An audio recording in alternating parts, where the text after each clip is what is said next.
but still took the not guilty plea. And on another...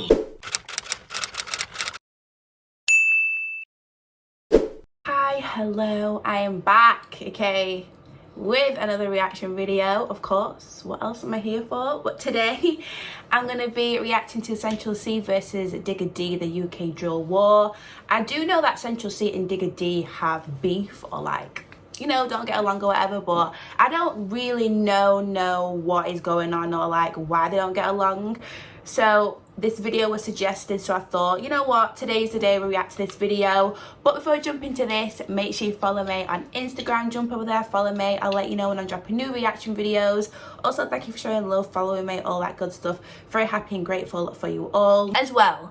I know that a lot of these videos lack information, so I only take things with a pinch of salt. So if there's anything that's missed out or anything new or anything that I should know, then let me know in the comments, because I do read the comments. But yes, the UK drill war. Thank you very much for watching, and I'm gonna jump straight into it. He broke out of the UK drill scene to become an international star, but most fans have no idea about his time in the streets or his violent beef with Digga D, another drill rapper who grew up 5 minutes away from him. From machete fights to prison stabbings, this is the shocking story behind their deadly beef. Central C and Digga D are both from London's West End in an area called Ladbroke. Digga D spent his entire early life there, but Central C's family ended up... You know what Digga D just had on then? He reminds me of the Cookie Monster in that, but I'm here for that outfit, like the blue and black like stripe set. I'm here for them vibes. I really like it. Ladbroke. Digga D spent his entire early life there, but Central C's family ended up moving 5 minutes away to a neighborhood called Shepherd's Bush. Shepherd's Bush and Ladbroke are two of the most violent areas in the West End. Ladbroke actually has a lot of wealthy people and nice homes though. It's a wild place because on one side of the street, you have families who can't afford food or keep the lights on, and right across from them, you'll see little kids with parents who buy them Rolexes. Back in the day, both areas were under the umbrella of one gang called 916. It's not clear what went down behind the scenes, but at some point they had an internal beef and ended up splitting the hoods apart.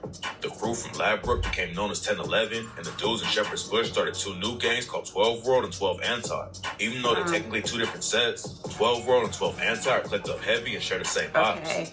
Central C and Digga D also went to the same school for a while, but they was a couple of years apart, and Digga ended up getting kicked out pretty early after he got caught with weed. Yeah, I heard that they went to the same school. Yeah, I heard that a while ago. It was a couple of years apart, and Digga ended up getting kicked out pretty early after he got caught with weed. C was always surrounded by street activity, but he actually tried working a legit job before hopping off the porch. C started working at a shoe store, but it ain't take long for him to realize that the real money was in the trenches. After just 3 weeks, he knew that working retail wasn't going to support the kind of lifestyle he wanted, so he bounced and started moving weight instead. Around the same time, C was already trying to make it in the music industry. He came up listening to reggae, dancehall, and American rap that his dad would play when he visited, and C started combining it all to try and find his own sound. Digga D got an early start with rap too. His parents introduced him to a lot of Jamaican reggae, and Digga started writing his own music at around 12 years old. He didn't have a stable childhood at all, though, and spent a lot of time at a place called the Herald Club. The Herald Club is a center for disadvantaged kids that's been around since 1883, and Digga says it was crazy important to him back in the day. When it was too cold to be outside, he didn't have anywhere to go, Digga and his homies would play football inside and started hanging out in the building's old recording studio. That's where he started laying down his first tracks. Around the same time, Digga suffered a tragic loss. When he was 11 years old, the grandma Digga lived with at the time suddenly passed away. He paid tribute to her on the track Intro and rapped, "Mom's life, I was 11 or 12, with half an M and some digital scales. Moved in with my nan, used to sneak in girls. 177 South Tram Crescent, my nan got cancer, I was 11. She passed away, know she went to heaven. She's on my mind, that's all through lessons." He dropped his first single just a couple years later, but it would take a while before he had any real success in the industry. Digga still had both feet in the trenches while he was working on his craft. Him and his 1011 homies was putting pressure on the ops in the streets and in the booth. One of their ops sets is a group called Endgame, and in 2017, one of their affiliates was brutally stabbed to death in the middle of the day. Abdullahi Tarabi, aka T-Wiz, was caught by 2 ops and stabbed twice. He ran away screaming for help while a bunch of horrified families watched it happen. Then he tragically collapsed around 100 yards away and died at the scene. Around 2016 and 2017, Digga and the rest of 1011 started dropping some of the most savage drill tracks in UK history. And on the song Kill Confirmed, Digga dissed T-Wiz and his brother in raps. If you run too slow, then you're pissed. We ain't touch no one from the end. Everyone knows that's fibs. Young T-Wiz got a chest shot. He just never died like his bro T-Wiz. Digga was popping off like crazy and helped put UK drill on the map. But instead of going all in with the music, he was still active in the streets. And at the end of 2017, he got locked up with a bunch of other 1011 affiliates for allegedly planning an attack on 12 World. 1011 had beef with a few different sets on the West End, but they was always taking shots at dudes from Shepherd's Bush. The 1011 track, Next Up, went viral like crazy and racked up over 1 million streams in under a couple of weeks. And on the track, Digga's homie Savo raps, "How many times have I read on Bush? Like one of them boys gotta go. Back out my ting and make man swim. Like ching man down on folks. Catch me an op and stab up his head. Then 10 toes back to the grove." The cops found Digga and his homies on their way to 12 World territory carrying baseball bats and machetes and booked them on conspiracy to commit violent disorder. They all started claiming they were just shooting the music video, but the cops didn't buy it and Digga got hit with the 1-year sentence. Getting locked up right when the music was gaining traction was bad, but the situation had way more consequences than anyone expected. While he was in court, the cops started taking a closer look at Digga's music videos and lyrics. Yes, that's what they be doing, like... Because I've been watching a lot of videos recently. I watch a lot of videos anyway, but I've noticed that people be tweeting, they'll be saying stuff on Instagram, they'll be saying stuff in the songs as well. And then when you get got, okay, like, for example, when the police start looking into you and stuff, and if you do obviously do music or whatever, or you know, whatever, they start looking into that stuff. Yeah, people just be saying things, you know. I know that's their thing, like that is UK drill, but yeah, it's crazy. He was in court. The cops started taking a closer look at Digga's music videos and lyrics and realized 1011 was talking about real life situations in their tracks. They thought the music might lead to more violence in the streets, so they hit Digga with a criminal behavior order and required him to get permission from the police to release new music, banned him from talking about specific areas of London, banned him from referencing any real crimes or the people involved with them. Plus, 4 of 1011's music videos were taken off of YouTube by the police. They had already run up huge numbers and were building a worldwide audience through their music videos, but the cops put a massive hurdle in front of them when they took the videos down. If Digga put out any music that the cops thought broke the CBO, they could take him right back to prison, and there was nothing he could do about it. Anti-censorship groups came out to fight for Digga's freedom from the CBO, but none of it worked, and he had to learn how to make drill music under the crazy rules they put on him. While Digga in 1011 was paving a new lane in UK drill, Central C was working on his own craft. He hopped on the track Ain't Nothing remix with J. Hugh back in 2015, which led to him getting a feature with Dave. Dave is one of the hottest UK rappers in the world right now. Sprint is my song. He was still underground, so Central C didn't get a lot of shine from working with him. Back then, Central C was rapping with autotune and making pretty generic trap songs. He dropped his first single in 2016 and followed it up with 2 projects in 2017, but none of it made much of an impact in the UK drill scene. While he was trying to get the music popping, C was still in the streets though. And in 2018, the beef between him and Digga D almost took a deadly turn. In 2018, Digga came back home after serving time for allegedly planning the attack on 12 World. He wasn't going to just keep his head down and focus on the music though. And in November, he allegedly caught Central C and his brother on the street. On November 30th, 2018, Central C was with his little brother and some of their homies on the block when Digga D and one of his people pulled up on them and started some kind of argument. It's not clear what the situation was really about, but it got so heated that Digga allegedly pulled out a blade and stabbed Central C's brother. Digga and the other dude were both arrested and went back to prison for violating his criminal behavior order. The charges ended up getting dropped, but Digga still had to deal with some life-changing consequences over it. While he was back on the inside, someone attacked Digga with a blade they made out of a tuna can and stabbed him in the eye. Yeah. Digga lost vision in the eye, and his lawyer said he was dealing with PTSD over the situation. He still wasn't allowed to speak on any real-life violence in his music, but last year, Digga allegedly admitted to stabbing Central C's brother on a leaked track where he raps, "Who the fuck is Central C? The only wilds in West is me. We shoved his brother, went to jail, but still took the not guilty plea." And on another leak, he said, "Don't compare me to Central C. He just stood there and watched when we chinged his brother. I went to jail for that little fucker. I still came home to the nicest suburb." Central C clapped back on the track Cold Shoulder and rapped, "Last time I let that slide, but this time I ain't gonna let that run. They made a diss track, that shit was too whack to get a response. It's sad, cat, I love my hood where I'm from, but that place ain't where I belong."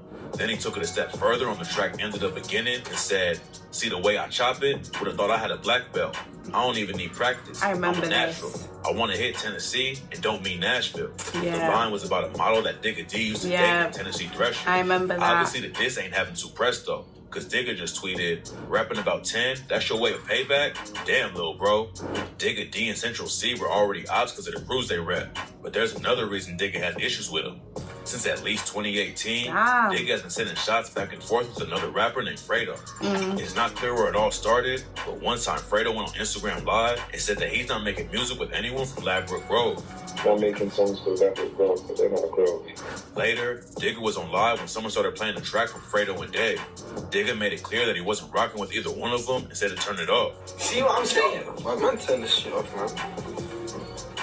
Then after the news broke that Digga got stabbed in jail, a UK rap page put up a post wishing him well, and Fredo sent a sneak diss by commenting an ambulance emoji. Damn. Central C linking up with Fredo and Dave could be one reason that Digga has so much beef with him, but some fans think it all comes from jealousy. Central C has been in the game almost as long as Digga, but it took him a lot longer to pop off. So does Dave and Digga D not get along then as well? I don't know. I don't know if he mentioned that in the video, but let me know in the comments. But damn, there's a lot of stuff in here. Central C has been in the game almost as long as Digga, but it took him a lot longer to pop off. By 2020, Digga already had millions of streams and a big name in the industry, but Central C was still pretty much underground. He even thought about giving up on rap and going a different way, but then he switched up his style and everything changed. In 2020, Central C dropped the auto-tune trap style and went all in with drill on the track Day in the Life. It was clear from the jump that he made the right move changing styles. The track popped off and ran up over 70 million views on YouTube. And overnight, Central C was becoming the face of the UK drill scene. C wasn't just blowing up in the rap game though. One thing that really pushed him to the next level was when he linked up with a streetwear company called Trapstar. Trapstar is kind of like Supreme, but based out of London, and the hype around the brand is crazy. While C was promoting his debut mixtape, Wild West, they designed the official merch and put an even bigger spotlight on him. Wild West came out at number 2 on the UK albums chart and shot C straight into the mainstream. Drake co-signed him and even gave C his first modeling job for his Nike clothing line. C kept it pushing and dropped more hits like Obsessed With You and Retail Therapy. Yeah, it's really out, yeah. The track Doja. He's very consistent as well. Central C is very consistent. I don't think there's been a song yet that I've thought, you know, I'm not feeling it. I don't think there has been. He's definitely tries different things all the time, but also Digga does as well. Like the most recent songs that he's done, I can tell that he is trying something different, and I really do enjoy him. Like every single one I've reacted to, I really like. So yeah, they're both really out here, you know. Dropped more hits like Obsessed With You and Retail Therapy, then leveled up again with the track Doja. He linked up with Cole Bennett for the music video and hit over 500 million streams on Spotify. And by the end of 2022, he had become the first UK rapper to run up over 1 billion streams in 1 year. 2023 has been even crazier for him. He linked up with Dave again for the track Sprinter. And this time, they were both already at the top of the game. Sprinter was a single for their collab tape, Split Decision, and the track ended up breaking the record for the longest running #1 rap song in UK history. Then Double XL added C to the 2023 freshman class, and Drake linked up with him for his On The Radar freestyle too. Central C didn't just take over UK drill, he's becoming an international star with fans all over the world. Digga D definitely helped pave the way for him to come through, but he's had a tough time staying out of trouble. 2020 was when Central C got his name buzzing. In that same year, Digga D pleaded guilty to a charge of violent disorder and got hit with a 2-year and 6-month sentence. The charge came after he was involved with a wild machete fight in front of a bunch of civilians outside of a shopping center. His homie Salvo went down for the situation too and took a 3-year sentence. Digga got off easy and was back home by 2021. He still had a lot of buzz on his name thanks to tracks like No Diet, which hit over 30 million views on YouTube, plus a bunch of viral freestyles. But it wasn't long before he was right back in handcuffs. In July 2021, he was arrested after going to a Black Lives Matter protest and posting about it on Instagram. They booked him for inciting violence just for holding up a sign at the protest, and fans jumped in immediately to call the police out for trying to censor him. Luckily, he was released. But just a few months later, rumors started flying that Digga had been arrested in Dubai for stabbing someone. Nobody knows what really went down over there, but Digga hopped on social media to squash the rumors. He said that he had been arrested and questioned, but that he didn't hurt anyone. What's crazy about the situation is that all of the legal drama hasn't even slowed Digga down. Last year, he dropped his third mixtape and debuted at #1 on the UK albums chart. And in That is September such a good song as 2022, well. he launched his own label, Black Money Records. Digga is definitely more known for crashing out and getting arrested, but it seems like he's really trying to turn it all around and help keep other kids from falling into the street life. In an interview with The Guardian, he talks about how he understands the influence he has on kids from London and needs to think more before he speaks. He's also getting active in his old community and went back to the Herald Club to hand out clothes and food to kids who need it. He just dropped his newest project a couple of weeks ago, and on the track Fighting for My Soul, Digga addressed how he has to switch everything up to make it farther and rapped, "God gave me life, so I can't tell him I'm suicidal. It's been rewritten, but I still find the time to read the Bible. I'm a rapper, that's my title, someone's idol. So I'm mindful when I talk, because if not, they'll cancel me to be spiteful. It's all a cycle." The war between Shepherd's Bush and Ladbroke led to a lot of violence and kept Digga behind bars when he could have been performing shows and dropping more music. But somehow, him and Central C both survived and made it out on top. They'll probably never be cool with each other because there's too much history between them and their crews. But for right now, it looks like the beef is cooling off while they focus on their own careers. Yeah, like, they're both honestly so successful, and I know that they both obviously don't get along or whatever, you know, but they're just so successful, and I bet none of them want to jeopardize that right now, you know, or risk anything. But yeah, geez, damn, a lot of stuff in there I didn't even know. I think they're both just trying to focus more on their achievements maybe now and not waste any time locked up, you know. I don't know, let me know in the comments. This was a good video, had a lot of information that I didn't even know, because I have heard little bits and bats before, and I think I've watched a video on this before, but never knew all of that. Let me know what you think about this in the comments, and if there's anything else you'd like me to react to, then let me know in the comments as well. But anyways guys, thank you for watching, and I'll see you very, very soon in the next video. Bye.